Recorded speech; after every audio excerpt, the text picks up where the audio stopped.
పేరు కష్టే ఫలి. ఒక ఊళ్ళో ఒక రైతు దగ్గర కోడి, బాతు, కుక్క, పంది ఉండేవి. అవి ఎంతో స్నేహంగా ఉంటూ కలిసిమెలిసి తిరిగేవి.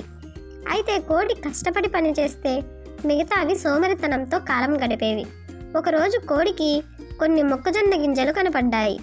వీటిని ఎవరు నాటుతారు అని అడిగింది కోతి.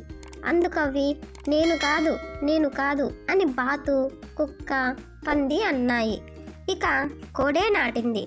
కొన్ని రోజుల తర్వాత కోడి అడిగింది, మొక్కలకు నీళ్ళెవరు పెడతారు అని అడిగింది. నేను పెట్టలేను అని తప్పించుకున్నాయి. మరికొన్ని రోజులు గడిచాయి. పంట కోతకు వచ్చింది. ఎవరు కోస్తారు అని అడిగింది కోడి. ఆ పని నాకు రాదు అన్నాయి అవన్నీ. ఈ విధంగా కోడికి ఏ పనిలో కూడా సహాయం చేయలేదు.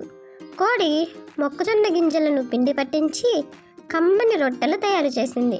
ఆ రొట్టెల వాసనకు బాతు, కుక్క, పంది నాకు కావాలి అని పరిగెత్తుకుంటూ వచ్చాయి. అప్పుడు కోడి ఇలా సమాధానం చెప్పింది. గింజలు నేను నాటాను, మొక్కలకు నీళ్లు నేనే పెట్టాను, పంటను నేనే కోసాను, పిండి పట్టించి రొట్టెలు కూడా నేనే చేశాను. మరి ఇప్పుడు రొట్టెలు మీకెందుకు ఇవ్వాలి అని ప్రశ్నించింది కోడి. అవి చూస్తుండగానే కోడి తన పిల్లలతో కలిసి రొట్టెలు చక్కగా తినేసింది. బాతు, కుక్క, పంది అప్పుడు అనుకున్నాయి, ఎవరు కష్టపడితే ఫలితం వారికే దక్కుతుందని అర్థం చేసుకున్నాయి. ఓకే ఫ్రెండ్స్, ఈ చిన్న కథ మీకు నచ్చినట్టయితే ప్లీజ్ లైక్ చేయడం మర్చిపోవద్దు.